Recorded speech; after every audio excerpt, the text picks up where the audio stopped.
Alright, so you just slide this barrel right into the NEA upper. Let's put a little bit of anti-seize on that barrel. There. Boom. That's in. Alright, now if we're going to go stock, you know, it would be just a few minutes and this project would be done. But what we're going to be doing is adding this Troy 9-inch rail. Troy sends out their own wrench with this that you want to use. Now I don't have a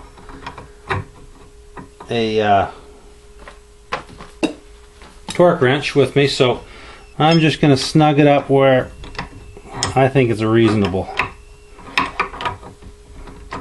And do I know what 60 foot-pounds is? Nope, I don't. But I'm guessing a lot of you guys won't have torque wrenches either unless you're mechanics or you do a lot of home mechanics. But for your average Joe, you're just going to have to, you want to be very careful to get that right in the money.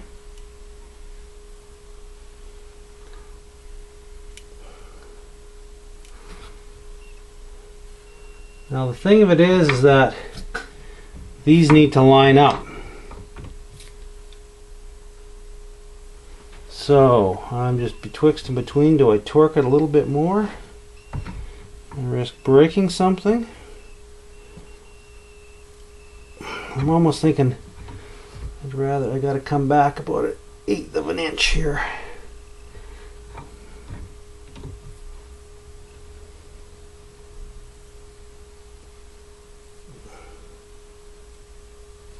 There.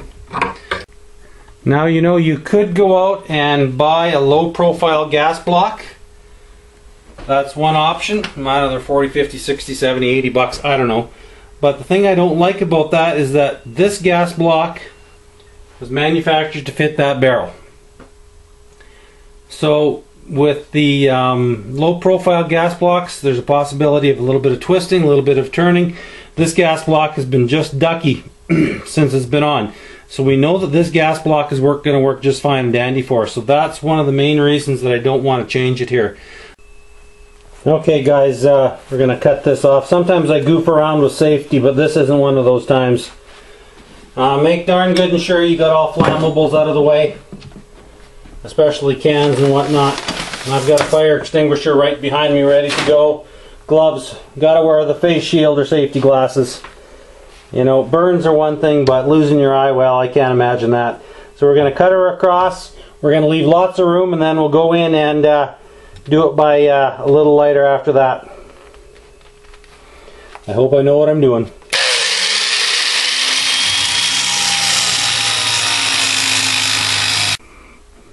Okay, so once we've got the top cleaned up like that, we need to attack the bottom. We need to get the bayonet lug and the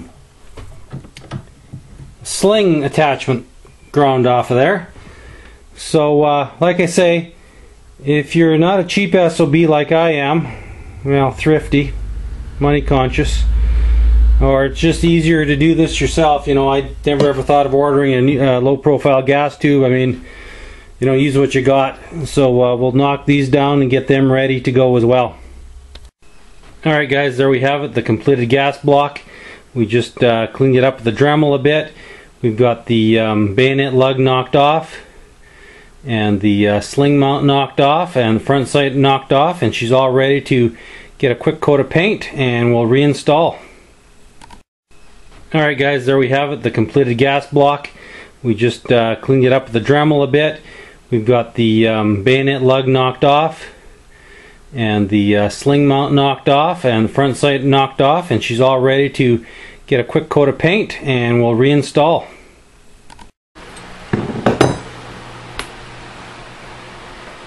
So the most important thing here when we're doing this is we want to make sure that the gas tube lines up, and it does.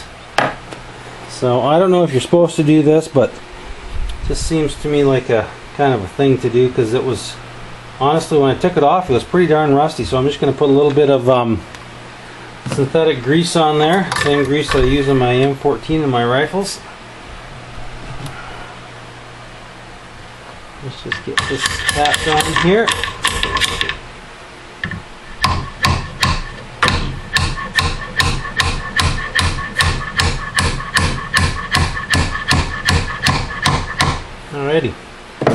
One inexpensive low profile gas block. Alright, let's take this puppy apart and get these gas tube back on. Alrighty, now for this Troy rail. Slide her on. Snug her up there. Boom. And we've got two Allen, two wrenches, two screws that go right in there. Realign that. Get the soft jaws in the vise. Now I want to make sure that I put in some Loctite on these. I don't want these walking out on me.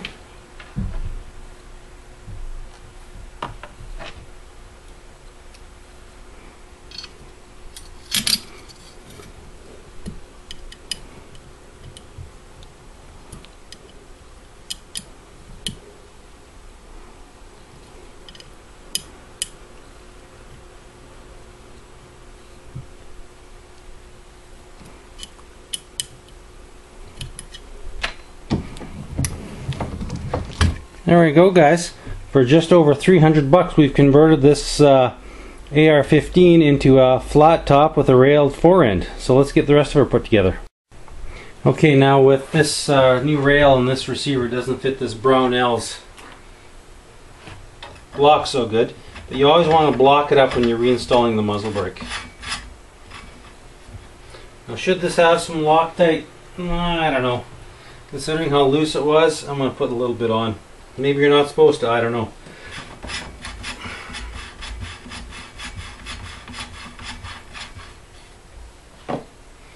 To me, it just seems to make sense.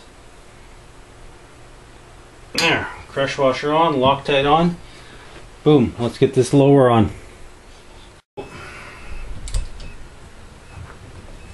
you want to do is, there's a spring with the detent in here for actually this takedown pin.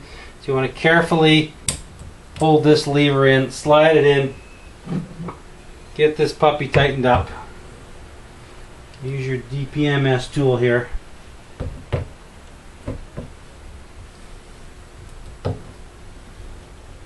Snug that puppy up. Buffer spring, slide it in.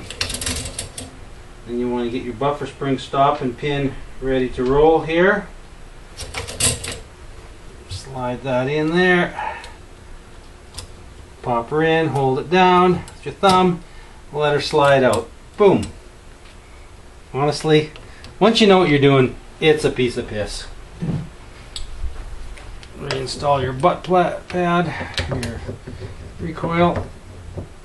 Damn, that thing doesn't want to stay very good. Alright, slide that down. Probably not. Anyway, that's my opinion. Yours may very differ. Alright.